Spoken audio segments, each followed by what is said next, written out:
Bom dia, senhores deputados, senhoras deputadas, os trabalhadores e trabalhadoras, servidores civis e militares aqui da casa. Esse foi o carnaval do Fora Temer. É impressionante que mesmo no momento de crise profunda, 12,9 milhões de desempregados, uma regressão da industrialização brasileira, o Brasil continua a ser o Brasil que, ano após ano, década após década, é um país de exportação de commodities. Né? E esse foi o carnaval em que a população brasileira, de forma auto-organizada, irreverente, ela pintou as camisas, foi às ruas. Muitas vezes a imprensa, sobretudo a imprensa corporativa, ela não quis dar a dimensão disso, mas, sem dúvida alguma, há uma inequívoca e indiscutível insatisfação do povo brasileiro com a política, com os políticos e, sobretudo, com o governo golpista de Temer. Mas por quê? Porque é um governo que ele, de forma ilegítima, se constrói com um duplo objetivo. Primeiro, manter as coisas como estão. Tudo como era antes no quartel de Abrantes, já dizia a poesia lusitana. A gravação de Sérgio Machado, delator deputado e condenado... Renato, quando for possível, uma parte, deputada Raquel. Delator e condenado da conversa com Romero Jucá, Caju, nas tabelas da Odebrecht, parece que se concretiza numa farsa trágica. Cada um dos passos. Primeiro, a solução Michel.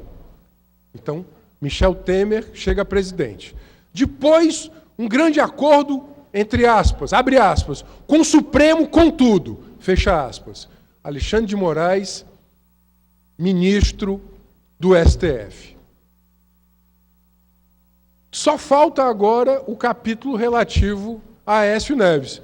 E o próprio PSDB desembarcou do Aécio Neves semana passada, porque viram que ele não era figura confiável, coisa que o Brasil inteiro já sabia. Portanto, aqueles capítulos da conversa entre Sérgio Machado e Romero Jucá, que é uma figura ímpar da sociedade brasileira, né? Vem de um Estado sem potência econômica, com todo respeito a Roraima, com todo respeito, um Estado que ele não compete no PIB brasileiro de forma pujante. Aqui não é demérito, mas é necessário aqui falar, obviamente, do porquê de que essas figuras passam a ter grande relevância no Brasil. Ele foi figura importante desde os governos Fernando Henrique, foi líder do governo Lula, foi figura proeminente no governo Dilma e é figura proeminente no governo Temer, ou seja, os governos mudam, mas lá estão os mesmos operadores. Era assim com Sarney, foi assim com Renan Calheiros, que era figura importante desde o governo Collor, e Renan Calheiros, Romero Jucá, os profissionais da política. Então, eu queria falar deste primeiro aspecto do meu pronunciamento. É o modus operandi da política brasileira. A mega delação da Odebrecht, ela expõe vísceras de mais de 50 anos. Desde os anos 70, e isto é sabido, as grandes obras neste país são feitas pelas 5 grandes irmãs. Desde os anos 70. A certidão de nascimento das 5 grandes irmãs são dos anos 70. Andrade Gutierrez, Odebrecht, Queiroz Galvão, UTC, OAS. Todas elas controlaram as grandes construções da indústria da construção civil pesada. Os grandes portos, os aeroportos, as rodovias, todas elas estiveram no poder. Mas não só elas. Outro grande parceiro econômico esteve e está no poder nos últimos 40 anos. O setor financeiro, que vem controlando a política monetária brasileira, em especial desde os anos 90. Eu queria falar, portanto, deste encontro entre economia e política, porque uma não vive sem a outra. A política reproduz aquilo que a economia necessita. E a economia, ela dita aquilo que a política vai ser.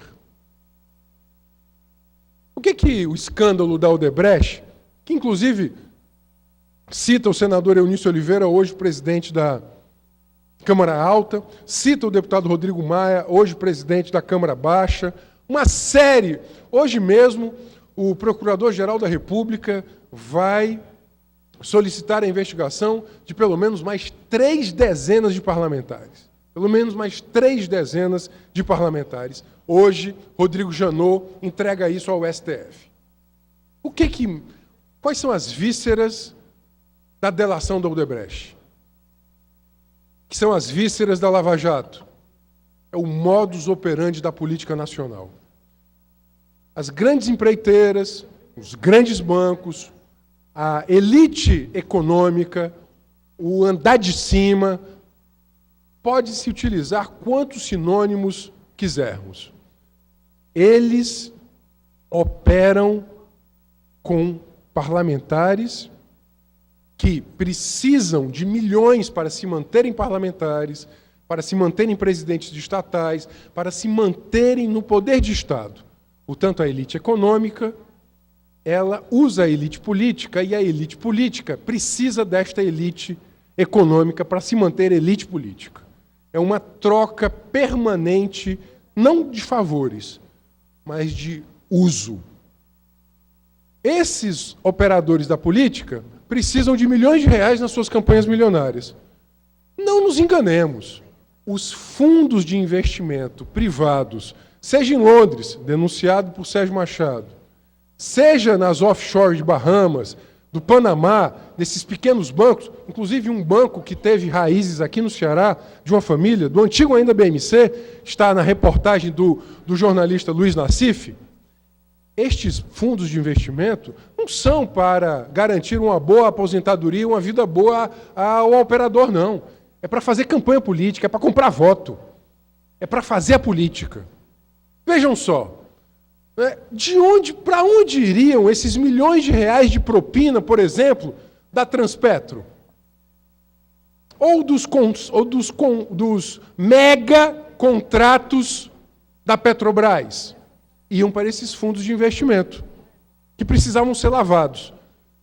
Esses fundos de investimento viram grandes lavanderias, ou as agências de publicidade, ou então escritórios de doleiros, uma grande lavanderia, para abastecer fundos de investimentos que, durante as campanhas, eles eram sacados para fazer os caixas 2. A operação é essa. É disso que se trata. E aí você há de perguntar agora que está me ouvindo. Obviamente esse é um problema moral muito grave, esse é um problema público muito grave, mas é mais sério, você que me ouve, é um problema econômico muito grave. Sabe por quê? Porque o Estado brasileiro, ele não é independente. Nós vivemos uma corporocracia. Quem define o tributo que você paga, ou quem define a política econômica, quem define a previdência, não é o voto popular que elege o parlamentar que vai votar, porque isso não existe. 360 deputados federais foram bancados por 10 grandes contribuintes. O que acontece é que, de fato, a política econômica é ditada por essa corporocracia. Vejam só, agora mesmo em janeiro, o superávit primário bateu 36,7 bilhões de reais. O que é superávit primário? É a economia do setor público para pagar juro. 36 bilhões. Você que está me ouvindo em casa, você tem ideia do que é isso? Um mês de economia do setor público, que ele deixou de pagar servidor, ele deixou de dar aumento, ele deixou de comprar remédio, ele deixou de fazer estrada, ele deixou de induzir o emprego só para pagar juros. 36 bilhões de superávit primário. Numa crise de desemprego. Isso é criminoso. O governo Temer é criminoso, não só pelo malfeito moral, mas também por isso, porque ele economizou 36 bilhões em janeiro para pagar juro para banco, com 12,9 milhões de desempregados. Imagine 36 bilhões de reais virando estrada, virando esgoto, virando obra pública. Isso é emprego na construção civil, por exemplo. Virando saúde, virando educação. Isso é emprego, isso é serviço. Pra vocês terem ideia, o Bolsa Família inteiro do ano não chega a 29,8 bilhões. O superávit primário de um mês, de janeiro, é superior ao Bolsa Família dos 12 meses do ano de 2017. Ou seja, para o andar de baixo, vai a migalha, os 29 bilhões do Bolsa Família. Para o andar de cima, vai um Bolsa Família todo ano. Portanto, eu queria ligar essas pontas de forma muito clara entre a política e a economia. O que Marcelo Odebrecht fez ontem, expondo os 150 milhões que ele dedicou à chapa Dilma Temer, nada mais é do que expor o modus operandi da política nacional desde a ditadura militar. As grandes decisões econômicas sobre a política industrial, sobre a política econômica brasileira, não são tomadas de forma soberana e independente, não são tomadas com o intuito de libertar o povo brasileiro da ignorância, da fome e da miséria. São tomadas para manter a elite econômica e para fazer que a elite política se mantenha como elite política. É isso que a mega delação da Odebrecht faz. É isso. É isso que a análise do superávit primário nos permite. É dizer que a política econômica do juro estratosférico, do superávit primário... Aí você se pergunta, o que eu tenho a ver com isso? Tudo. Porque para manter os elevados ganhos do setor financeiro, eles vão agora tirar o seu direito à aposentadoria. Você não se aposenta mais. A expectativa de vida de um homem no semiárido brasileiro não chega a 69 anos. Não chega a 69 anos. Portanto, é por isso que estão tirando a Previdência. É por isso que eles querem retirar o pouco que havia de proteção ao trabalhador para entregar à corporocracia o futuro da massa trabalhadora brasileira. É isso, portanto, que liga a política à economia. Não há política sem economia. E a economia é a economia do setor rentista e das grandes corporações da construção civil e também do setor exportador. E aí, uma última observação sobre a economia brasileira. Os agora mega exportadores devem estar muito felizes. A pauta econômica brasileira de exportações é mais ou menos a mesma do século XIX. Produtos sem nenhum valor agregado.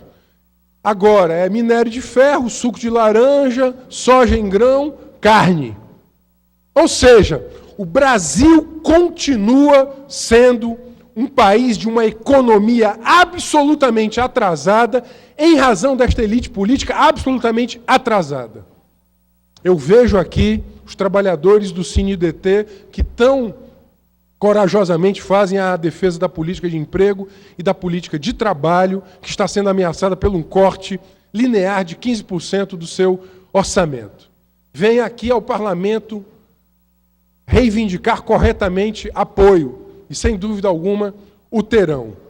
Eles agora sabem que esses 13 milhões de desempregados são desempregados por força do acordo da elite política e da elite econômica. E aqui, meus amigos, não se pode ser ingênuo. O impeachment foi dado para salvar os Renans, os Romeros, o Sérgio Machado, os índios, os cajus da vida da mega delação da Odebrecht, para que tudo continue, porque eles estão aí desde a ditadura militar. Veja a família Sarney. Eles atravessaram o período de 88, Renan, Romero, estes operadores, eles não têm partido. O partido deles é o partido da corporocracia. Eles são bons operadores da corporocracia. Eles estão aí simplesmente para isso. Eu peço a compreensão do presidente, até tendo em vista a necessidade de me estender um pouco mais e ouvir os apartes. Por isso mesmo, eu agora queria, para reiterar esta nossa denúncia, falar da necessidade de que o povo brasileiro, do mesmo jeito que ele mostrou muita irreverência, agora nos últimos 4 dias, que ele mostre, sobretudo, altivez e coragem, que ele ocupe as praças e ruas, porque quando os mandatários não fazem a democracia, não honram o mandato público, é necessário que o povo exerça a sua soberania. Deputada Raquel. Deputado Renato, eu quero me somar a Vossa Excelência, quando Vossa Excelência, inclusive, começou o seu pronunciamento e fez referência, né, às várias manifestações que houveram nesse carnaval. E realmente eu quero aqui ressaltar que esse carnaval foi marcado por protestos, né, de fora Temer, fora golpistas, fascistas, machistas, né, e isso tanto aqui no Ceará, como em vários estados, no país inteiro, embora essas manifestações não tiveram a devida divulgação, mas ela ocorreu, né, esse carnaval foi marcado exatamente por esse protesto da população brasileira, né, em defesa da democracia, porque o impeachment não tem outra palavra que não golpe, né, e os protestos também se deram por todos os projetos e as propostas de retrocesso que têm se estabelecido aí no governo golpista, né? Então, são, desde da PEC que já foi votada, né, que reduz os investimentos na educação, na saúde, né, que reduz gastos importantes para a população brasileira, como também a reestruturação das contas em cima do mais pobre. Exatamente. E agora atingido de forma muito forte a toda a população com esse projeto de reforma da Previdência. Então, o povo, na alegria, também se manifestou de forma veemente com o Fora Temer e em defesa da democracia e dos direitos já conquistados pelos trabalhadores e trabalhadoras. Eu lhe agradeço. Veja, sem dúvida alguma, o golpe foi iniciado antes do golpe, né? Porque nós não estávamos num governo, o governo Dilma, a quem obviamente eu fazia oposição, eu também me opus ao impeachment, era um governo que não foi capaz de ter uma agenda de reformas estruturais. Não foi um governo à altura do desafio histórico. Qual é o desafio histórico? A reforma tributária, que até hoje não foi realizada, as reformas da política econômica, que nos tornasse um país mais soberano do ponto de vista da sua economia e mais justo, a reforma da política. Portanto, o golpe foi dado, não foi contra um governo que estivesse dando ao país uma agenda de reformas. Não, o governo Dilma estava dando ao país uma agenda de mais do mesmo. Só que aí ele fragilizado, ele enfraquecido, o que acontece? Os operadores da corporocracia, os operadores do sistema, eles agolpeiam para ampliar em vários graus o aperto sobre o povo brasileiro. O que mais me indigna, deputada, é, sobretudo, a manipulação midiática. Eu fico pensando nas pessoas que foram fazer coreografia na Bezerra de Menezes que elas não são pessoas que foram de má fé. Elas foram manipuladas, achando que, de fato, a corrupção no Brasil tinha sido inventada pelo PT, que é um ledo engano. O erro do PT, me parece que foi um duplo erro, foi, a um só tempo, não ter alterado profundamente a macroeconomia, a política econômica, quando deveria tê-lo feito, primeiro, e segundo, foi um conjunto de alianças que